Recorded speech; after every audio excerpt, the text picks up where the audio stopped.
Welcome back, wisdom seekers, to another installment of Ask Professor Classypants. It's a special edition with a singular, shining goal, to remind you that fake advice columnists have feelings, too. Also, I hope you got the Muppets reference in today's title. If you didn't, you are dead to act classy. I don't know, Cookie Monster. I don't know. In my first 2 outings as your go-to guru of gut checks, I was swimming in letters. I couldn't swing a cat without hitting an advice seeker. When, both, the cats and the brutalized advice seekers stopped coming around and began sending emails instead, I was positively deluged with e-pleas. Annoying mothers-in-law. Dreadful coworkers. Tactics for those being bullied. Best practices for those doing the bullying. In retrospect, I should have saved some of these letters instead of answering a dozen or so and setting the rest on fire or forwarding them to Dear Prudence.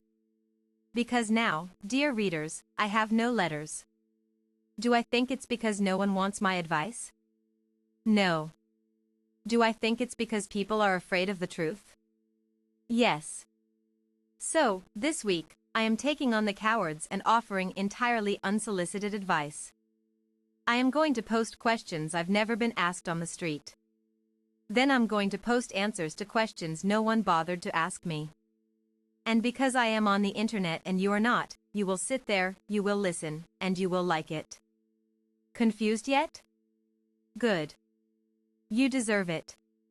Maybe next time, you'll submit a question like a good lost soul. Dear Professor Me, should someone ever wear those wife-beater t-shirts that aren't wife-beater t-shirts? Those sleeveless t-shirts that just scream Kevin Federline? Dear me, I think the better question is, should someone take Kevin Federline out back and beat the t-shirt out of him? Dear Professor Me, what made you want to become an advice columnist? Dear me, fantasies about beating Kevin Federline. Okay Fed, we'll never let you drift into obscurity.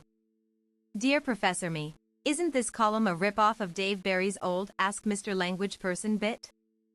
Or of Letters to Strong Bat on Homestar Runner? Dear me, hey, when you have a blog, then you can have opinions. And, really?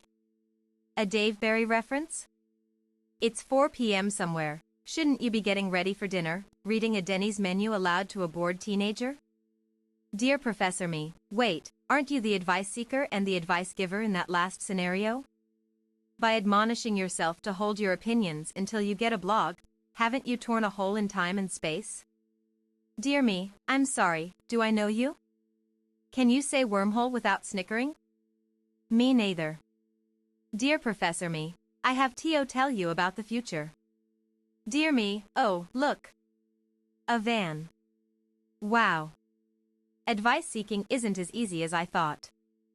I am chastened. Hopefully, you are as annoyed as I am chastened and will send your letters soon. If you include a self-addressed stamped envelope, I will mail you back a partially completed Mad Libs booklet from 1982 and a half-used bottle of Love's Baby Soft because it has been 30 years since anyone sent a self-addressed stamped envelope. Happy writing.